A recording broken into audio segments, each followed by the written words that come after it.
பிள்ளைங்கள் ரொம்ப குட்டி பிள்ளைங்களை கொடுக்கலாம். அந்த விற்கிறாங்களா அந்த விற்கிறாங்களா அந்த கொடுக்குற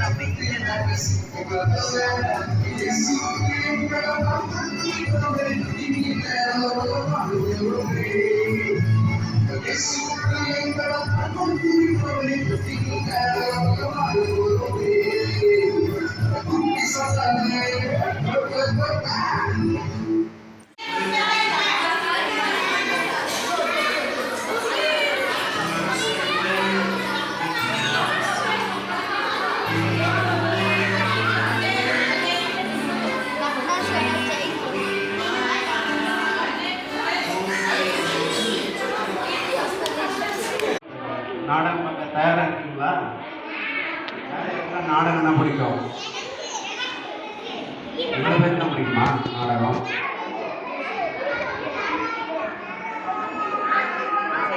இப்போ பார்க்கலாமா?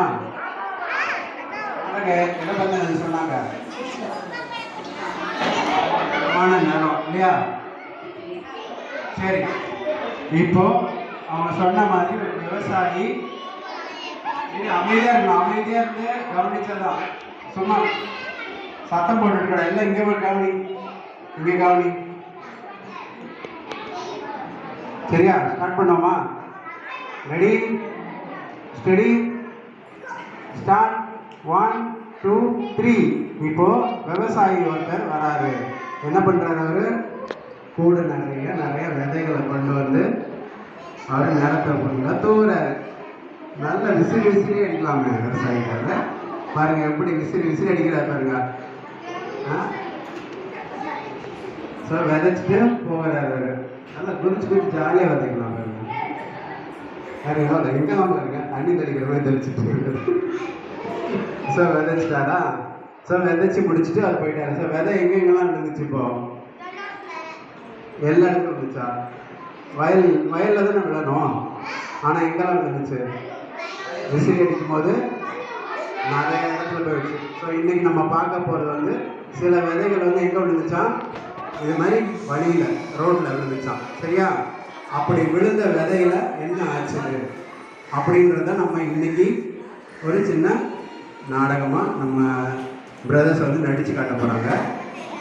இப்போ அப்படியே விதைக்கப்பட்ட ஒரு 2 விதைகள், அதாவது 2 பசங்க, உங்களை மாதிரி 2 பசங்க என்ன பண்றாங்க பாருங்க.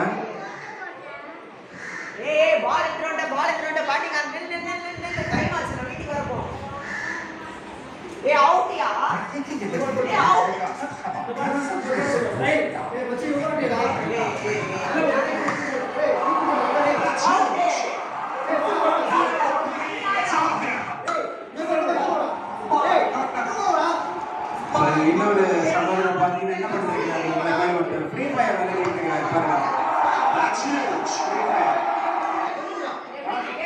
ஃப்ரீ ஃபயர் விளையாடிட்டு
தம்பி இல்லை வாங்க. கிரிக்கெட் விளையாடுற தம்பி 2 தம்பி என்ன பண்றீங்க?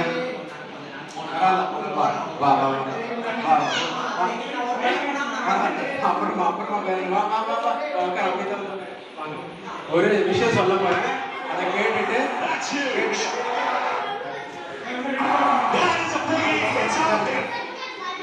தம்பி ஃப்ரீ ஃபயர் தம்பி வா தம்பி, ஃப்ரீயா நான் ஒரு விஷயம் சொல்றேன் தம்பி. வா தம்பி,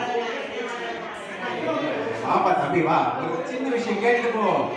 வா தம்பி வா, அப்புறம் விளையாடுறோம். ஆஃப் பண்ணி பாக்கெட்டில் போடு. ஆஃப் பண்ணி பாக்கெட்டில் போடு தம்பி. ஸோ 3 தம்பிகளை கூட்டிட்டு வந்து இப்போ ஒருத்தர் என்ன பண்ணுறாரு, கடவுளோட வார்த்தையை அவங்களுக்கு சொல்கிறாரு. சரியா? தம்பி என்னடி, கடவுளோட வார்த்தை எவ்வளோ ரொம்ப முக்கியம். அது கேட்காம நீ என்ன அங்கே என்ன யார்கிட்ட பேசிட்டு இருக்க? மச்சான் அது ஃப்ரெண்டு. சரி அப்புறமா போகலாம் ஃப்ரெண்டுக்கிட்ட. எங்கே அந்த கிரிக்கெட் விளையாட தம்பி? நீ வா தம்பி உட்காரு. ஸோ கடவுள் உங்களுக்காக என்ன விஷயம் செஞ்சுருக்காரு தெரியுமா? பரலோகத்தை விட்டு இறங்கி வந்து உங்கள் பாவத்துக்காக சிலுவையில் தொங்கி மடிச்சிருக்கிறாரு. இது எவ்வளோ அருமையான ஒரு சுவிசேஷம் தெரியுமா? அதை விட்டு இப்போ விளையாடிட்டு தெரியுங்க. எவ்வளோ அருமையான வார்த்தைகளை உங்களுடைய இருதயத்தில் விதைக்கிறதுக்காக நான் இருக்கோம். சரிங்களா? அதை நீங்கள் கேட்டு அதன்படி நடக்கணும். அதுதான் உங்கள் வாழ்க்கைக்கு ரொம்ப முக்கியம். புரியுதானா? என்னப்பா நீ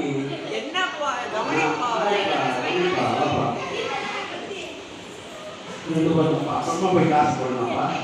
அப்புறமா போய் காசு போடணும். சரியா? ஸோ இது எவ்வளோ பெரிய அருமையான விஷயம் உங்களுக்காக நடந்திருக்குது. நீங்கள் அதை கவனித்து அதுபடி நீங்கள் நடந்தீங்க வாழ்ந்தீங்கன்னா பரலோகத்துக்கு போவீங்க. இல்லை எங்கே போவீங்க?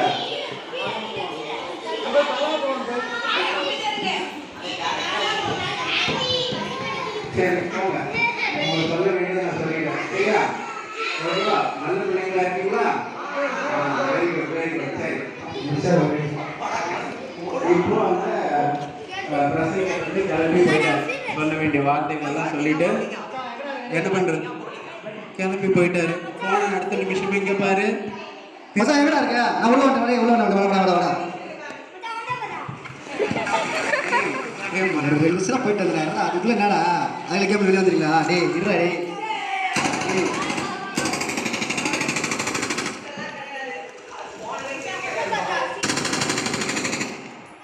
சூப்பர் மச்சான். அப்படியே போடு அவனை அப்படியே போடு, மடியில போடு. போடுறா சீக்கிரம் போடுறா.